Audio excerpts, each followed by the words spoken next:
علاء الدین خوارزم مسلمانوں کا بہت بڑا سپہ سالار ہے. وہ لاکھوں کی فوج لے کر ہلاکو خان کے مقابلے میں گیا. عین جب لڑائی کا موقع آیا تو علاء الدین خوارزم نے اپنی فوج کو واپس بھیج دیا اور خود بھی واپس پلٹ آیا کہ ہم نے نہیں لڑنا ہلاکو خان سے. لوگوں نے کہا کہ یہ آپ نے کیا کیا ہے, وہ بغداد کی اینٹ سے اینٹ بجانے آیا ہوا ہے اور آپ فوج لے کر واپس آ گئے, کیوں نہیں لڑنا چاہتے؟ توجہ کرنا, ہماری مدد کیوں نہیں ہو رہی؟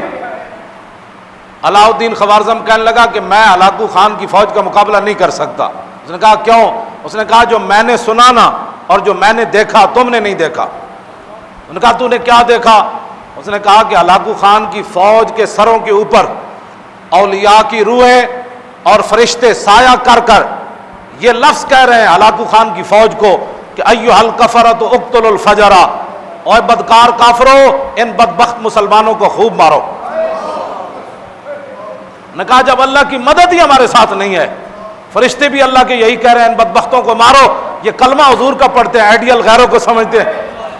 یہ کلمہ پڑھ کر بھی ان کو یقین نہیں ہے کہ ہم نے کیا کرنا ہے. انہوں نے پاکستان حاصل کرنے کے بعد 69 سال گزار دیے حضور کے دین سے خوف زدہ کرتے کرتے. آج بھی حضور کے دین کو انہوں نے ہوا بنایا ہوا ہے. اسلام آ جائے گا تو ایسے ہو جائے گا, اسلام آ جائے گا. لوگوں کو ایسے ڈراتے ہیں جیسے ڈاکوؤں سے ڈراتے ہیں. اسلام کو انہوں نے ہوا بنا دیا. انہوں نے کہا کہ ایھا الکفرۃ اقتلوا الفجر, اور کافروں ان بدبخت مسلمانوں کو خوب مارو. اس نے کہا جب اللہ کی تائید ہی ہمارے ساتھ نہیں ہے. جب خالد بن ولید پھنس گئے تھے نا شام کے محاذ پر, اور پوری فوج نے, ہزاروں کی فوج نے, ان کے 10 بڑے بڑے سپہ سالاروں نے خالد بن ولید کو گھیر لیا تھا, اور صحابہ کو پتہ نہیں تھا کہ خالد کدھر گئے.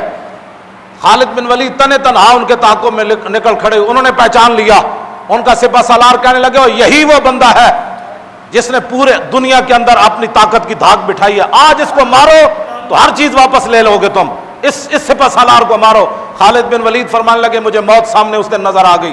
میں اپنے گھوڑے سے نیچے اتر آیا, ہزاروں کی فوج کے میں گھر گیا, ان کے سپہ سالار آ گئے. آپ فرماتے ہیں کہ ہاتھیوں کی طرح ان کے سپہ سالار تھے جنہوں نے مجھے گھیرا. جب خالد بن ولید, اس صحابہ کو پتہ ہی نہیں ہے خالد بن ولید کدھر گئے, تنے تنہا ان کے پیچھے بھاگ کھڑے ہوئے. جب یہ صورتحال بن گئی تو تھوڑی دیر کے بعد انہوں نے کہا کہ خالد آج نہیں بچ سکتا. تھوڑی دیر کے بعد پیچھے سے جناب آواز آ گئی, خالد بن ولید کے پیچھے حضرت کاکا آ رہے ہیں, حضرت مثنیٰ آ رہے ہیں, حضرت شرحبیل آ رہے ہیں. بڑے بڑے جرنیل صحابہ پیچھے سے گھوڑے دوڑاتے ہوئے آ گئے. کافروں کے اندر تھر تھلی مچ گئی. انہوں نے کہا کہ یہ کیا بنا ہے. آتے ہوئے انہوں نے ساری فوج کو بھگا دیا. تو خالد بن ولید نے فرمایا کہ آپ کو کس نے بتایا کہ میں ادھر پھنس گیا؟ انہوں نے کہا کیا بتائیں, کس نے بتایا؟ جب ہم جنگ ادھر بیٹھے ہوئے تھے تو آواز ہوا سے گزرتے ہوئے فرشتوں نے کہا تم ادھر بیٹھے ہو, خالد پھنس گیا.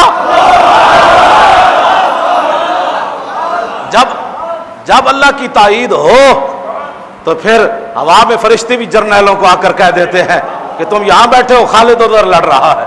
اور جب اللہ کی تائید ہی نہ ہو اور مسلمان گھر میں بیٹھے اسلام کے خلاف باتیں کرتے ہوں